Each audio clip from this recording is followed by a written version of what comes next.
మీకు ఒక interesting horror story ఒకటి చెప్తాను. చాలా జాగ్రత్తగా వినండి.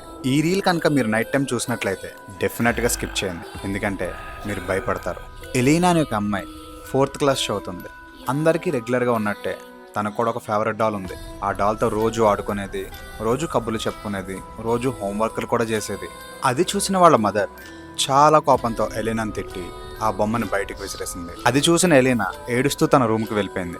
నెక్స్ట్ డే మార్నింగ్ తన స్కూల్కి వెళ్ళి రిటర్న్ అవుతుండగా దారిలో ఒక బొమ్మ ఒక చెట్టుకి ఏలాడుతూ కనిపించింది. అది తన బొమ్మ. ఆ బొమ్మను తీసుకుని తన బ్యాగ్లో పెట్టుకుని వాళ్ళ మదర్కి తెలియకుండా ఇంటికి తెచ్చుకుంది. తను ఇంటికి తెచ్చుకున్న బొమ్మ ఏం చేసిందో మీరే చూడండి. Tacitas.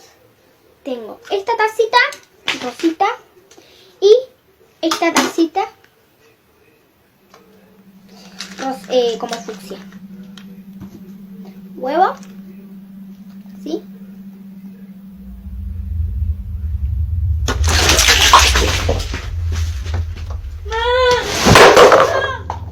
ఆ పాప ఏడుస్తూ వాళ్ళ మదర్ దగ్గరికి వెళ్ళి విషయం చెప్పింది. వాళ్ళ మదర్ వెంటనే వచ్చి ఆ బొమ్మను బయట పాడేసి కాల్చేశారు. అప్పటి నుంచి ఆ బొమ్మ కనిపించలేదు. ఇలాంటి బొమ్మలు కనుక మీకు బయట ఎక్కడైనా పడిపోయి కనిపించుంటే దయచేసి ఇంటికి మాత్రం ఎప్పుడు తెచ్చుకోకండి, ఎందుకంటే అలాంటి బొమ్మల మీదే క్షుద్ర ప్రయోగాలు చేస్తారు.